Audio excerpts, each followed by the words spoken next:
Daddy నేను ఇంకో daddy కాకుండా నీకే పుట్టినందుకు నాకు పిచ్చి హ్యాపీగా ఉంది డాడీ. ఆనందమానందమాయనే ఈ అందగాడు పెళ్లి కొడుకాయనే. తాతబ్బాయి గారు, ఈ శుభ సమయంలో మీకు విషయం చెప్పాలండి. మా బుల్లిరాజు గారు పుట్టినప్పుడు నా గురించి డాడీ చెప్పు చెప్పు చెప్పు. మా బుల్లిరాజు గారు పుట్టినప్పుడు మా ఆవిడికి పురుడు పోసిన మంత్రసాని ఈయన్ని చూసి పుట్టింది పంది పిల్లేమో అనుకుని అని అరిచి ముడిచిపోయిందండి. డాడీ ఇప్పుడు ఎవరినెందుకు? ఊరుకోవా, మన జీవితాల్లో గొప్ప ఈ చిత్రాలు జరిగినప్పుడు 10 మందికి చెప్పుకోవాలా. ఇప్పుడు మంత్రసాని మూర్చిపోయింది కదండి. ఇకపోతే మా ఆవిడ ఎట్టండి సేపుల్లే నా కొడుకుని కన్నానని బెంగపడి పురిటి స్థానం అవ్వకముందే చచ్చిపోయిందండి. డాడీ నేను నీ కడుపున పుట్టపట్ట కదా నాకు ఈ ఫేస్ వచ్చింది. నేను ఇంకొక నాన్నకు పుట్టిన అందంగా నన్ను పుట్టుండేవాడిని. ఇక చూడు, కాకి పిల్ల కాకి ముద్దురా, నీ మొహం ఎప్పుడు నాకు ముద్దొత్తనే ఉంటుందిరా కన్నా. ఇకపోతే మా ఆవిడ చచ్చిపోయింది కదండి. ఈయన్ని ఎత్తుకోవడానికి వచ్చిన పని పిల్లలండి ఈయన చూసి దడుచుకుని పరుగో పారిపోయేవారండి. అసలు ఈడికి ఈ జన్మలో పెళ్ళవుద్దా అని నేను ఈ ఆడవని రోజు లేదనుకోండి. అట్లాంటిది మా బుల్లిరాజు గారికి మీ అమ్మాయితో పెళ్లి కుదరటం నిజంగా మా అదృష్టం కదండి. ఎంత మాట, మీలాంటి వారితో వీయమంతరం మా అదృష్టం. చాలవరకండి అంత మాట్లాడతారు. పొంతులు గారు మొకరదం పెట్టేయండి. అయ్యా, ఈనాటికి సరిగ్గా 4వ రోజుకు ఓ మంచి దివ్యమైన ముహూర్తం ఉంది. అయితే అదే కాయ చేసేయండి. ఏం డాడీ? అట్లాగే ఏమండే, మా ఓడికి పెళ్లి ఖాయమైతే నాగకన్యా, ఓహోయ్ ఓహోయ్ ఓహోయ్, నా నాగకన్య నాకు దక్కించండి. మీ మేలు ఈ జన్మలో మర్చిపోను. ఇదిగా నా మేలు మర్చిపోయినా పర్వాలేదు గాని ఓ సంగతి మాత్రం మర్చిపోకం. ఏంటండి? నా కూతురు పెళ్ళయ్యాక దానికి కంటమటగానో నీటి చొక్కన కారిందో కాట్లే పెట్ట. కారణమనండి. శబాష్ శబాష్, అయితే నీ షాదీ రేపారా? నాగకన్యా, ఎవరో తలుపులు కొడుతున్నారు. ఒకవేళ దొంగలు కాదు కదా? రైట్, వెళ్ళాకరందుకు.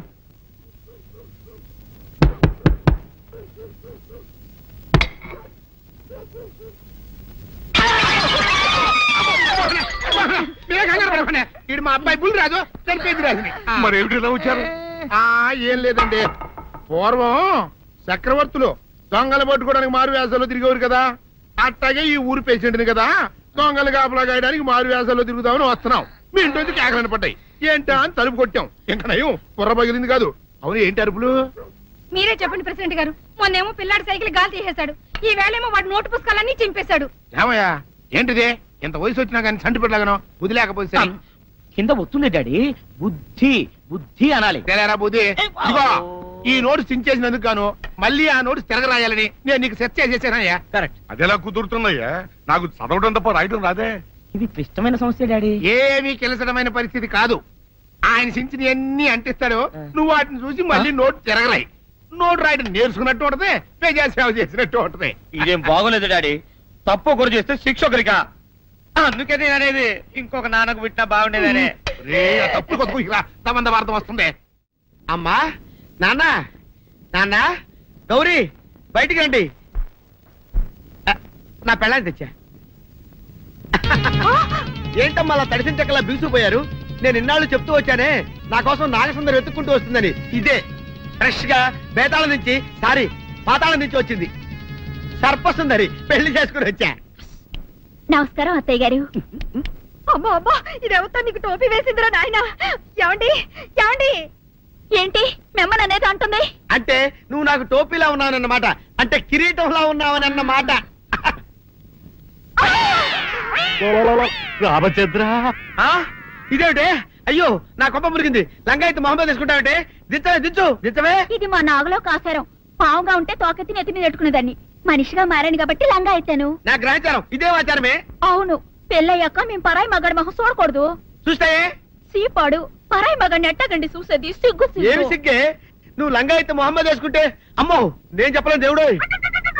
సిగ్గులేదా? చూసినట్టు నాకు తెలియదు కదా. నోరు మూసుకొని అమ్మ కడుపు మాడ. నీ లాజిక్ నట్టేట్లో కలవా? నీకు ఈ ఆచారం ఉందని తెలిస్తే ఊళ్ళో వాళ్ళందరూ పొద్దున లేచి నా ఇంటి ముందు నిలబడతారు. నువ్వు వాళ్ళని చూసి లంగా పైకి ఎత్తితే అమ్మో నాన్న నువ్వు వెనక తీసుకుంటూ లోపలికి వెళ్ళు. వెళ్ళాడు దించు. నాగులు, నా కోసం ఈ ఆచారం మార్చుకోలేవా? కట్టం నీకు ఇట్టలేత చెప్పు. నేను చూసుకోవడానికి వెళ్ళిపోతాం. వద్దులే, పరాయి వాడిని కంటపడకుండా నేనే చూసుకుంటాను. పద లోపలికి.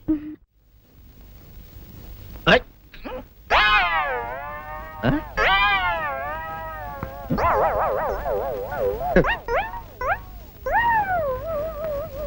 ఆ? అల్లుడు గారు, ఇదేంటండి ఎవరో చచ్చిపోయినట్టు దిగాలుగా కూర్చున్నారేంటండి? మావా అల్లుడు, అల్లుడు, నా బేటీకి బేటీకి ఏమీ కాల. 300 కప్పలు తిన్న పావులాగా నిగడ తీసుకొని పడుకొని ఉంది. చూపిస్తా పద. ఏమన్నా? చూడు.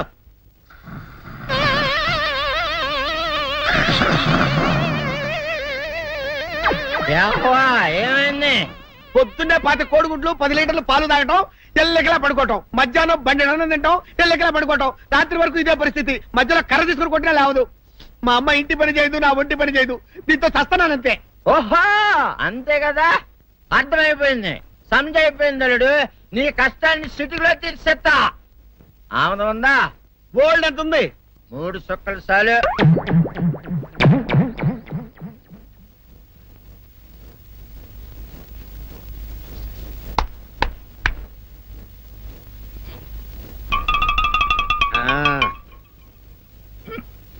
అల్లుడు, ఆ, చెప్పు, ఇప్పుడు ఏం పని చేయాలి? ఉదయం లేవగానే ఇల్లు వాకిలి చిమ్మి రంగవల్లులు దిద్దటం, ఇంట్లో వాళ్ళ బట్టలన్నీ ఉతకటం, వంట వార్పు చేయడం. అంతేనా? అంతే మామ, నీ మీసమదొట్టు. వెంకట సుబ్బమ్మ, ఉఠో, లేచి నీ కాలు అందరి మీద బయట కట్టా, బయటకు దాలో.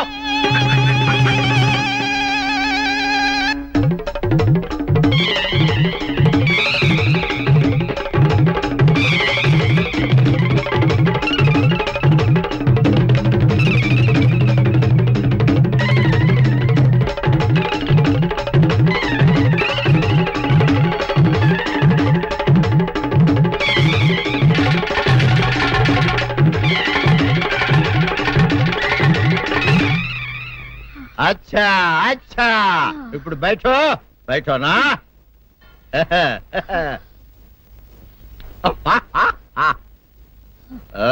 అల్లుడు, ఆ. ఇప్పుడు అందరికి సంతోషమే కదా? సంతోషమే. అమ్ముడు, వెళ్ళొస్తా. వెళ్తూ మామ నీ కూతురు ఇంటి పని అంతా శుభ్రం చేసింది.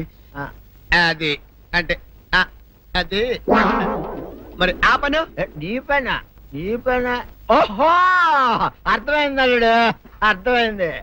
అల్లుడు, రాత్రికి శోభనంగా అందంగా అలంకరించుకో, ఆ తర్వాత నేను చూస్తా. ఆ శ్రమ నీకెందుకులే మావా. సాధారణంగా అల్లుళ్ళు కట్నం కింద కార్లు, స్కూటర్లు, వాచీలు, ఉంగరాలు అడుగుతారు కదా. నేను నిన్ను ఇప్పుడేమైనా ఏమైనా అడిగానా మావా? ఏడాడాలా? ఇప్పుడు ఓ చిన్న చిరుకాను కోరతాను, కాదనకుండా ఇస్తావా మావా? బిల్కుల్ తప్పకుండా ఇస్తావు కదా మావా? ఓ, నా మాట కాదనగను మావా. అననా? ఒట్టు ఒట్టా? నీకు దండం పెడతా నీ డోలీ మావా. ఎందుకు? నిన్ను తీసుకొని వాయించి మీ అమ్మాయి చేత పని చేయించుకుంటా. ओहा, ओहा, क्या दिमाग है रे तुम्हारा बेटा? बजाओ, ले जाओ, एक डोल अच्छा तरह बजाओ. बजाता मावा, तू जाओ, तू जाओ. जातू रे. बजाता हूँ मावा, सर्प सुंदरी.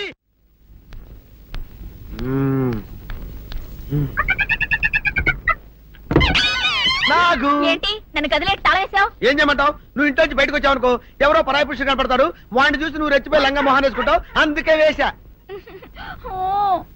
సరే గాని ఊళ్ళో సంత జరుగుతుందంటగా, నన్ను తీసుకెళ్ళవా? ఏంటి సంతక? నిన్న ఇంట్లోనే నిన్ను నీ లంగాన్ని కాపాడలేక వస్తున్నానే. సంతలో కొన్ని వేల మంది పరాయి పురుషులు ఉంటారు, వాళ్ళందరినీ చూసి అన్ని వేల సార్లు నువ్వు లంగా తీసి మొహాన్ వేసుకున్నావు అనుకో, నా బతుకు సంత అయిపోద్ది. అంటే నన్ను ఇలా 4 గోళ్ల మధ్య బంధించాలడా? నేను ఊరుకోను. ఊరుకోపోతే ఏం చేస్తావే? చస్తావా? ఊరేసుకొని చావు. నేనెందుకు చెప్తాను? ఏరే మంచోడు చూసుకుని లేకపోతాను. అమ్మో, నీకు దండం పెడతానే, ఆ పని చేయకే. ఇప్పటికే అవమానంతో చచ్చిపోతున్నాను, ఆ పని చేసావంటే నేనే ఊరేసుకొని చేస్తాను. మరైతే నన్ను సంతకి తీసుకెళ్తావా? సంతకే గొప్ప చిక్కే. అలాగే, గొప్ప ఐడియా వచ్చింది. సంతకు తీసుకెళ్తా, నీ కళ్ళకి గంతలు గడతా. అబ్బా, కళ్ళ గంతలు కట్టుకుంటే సంత చూసి దట్టమ్మా. అవును, నీ పక్కన నేను ఉంటాను కదా, అక్కడ జరిగేవన్నీ డీటెయిల్డ్ గా చెప్తా. కను చూపు కరువైన వారికైనా కనిపించి కనువిందు కరిగించు రీచేట ఇట ఇటు నడపే.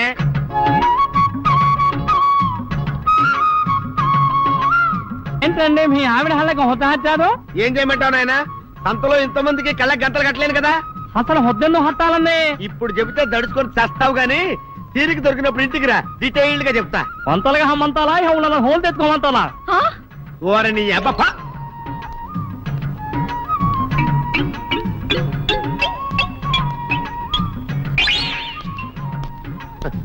ఆ? ఆ? దొంగ దొంగ దొంగ పట్టుకోండి పట్టుకోండి దొంగ పట్టుకోండి పట్టుకోండి వదిలిపెట్టండి. అయ్యయ్యో, పరాయి పురుషులు. పట్టుకోండి పట్టుకోండి దొంగ దొంగ విధవా.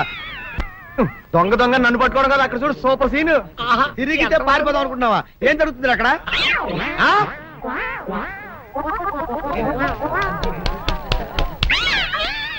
దించు నిజమే. పదండి పదండి అనండి. నీతో లాభం లేదే. నీకున్న లంగాలు చీరలని తగలబెట్టించేసి నీ చేత జీన్ ప్యాంట్ వేస్తే కానీ నాకు మనశ్శాంతి ఉండదు. అదా అదా అదా అదవే.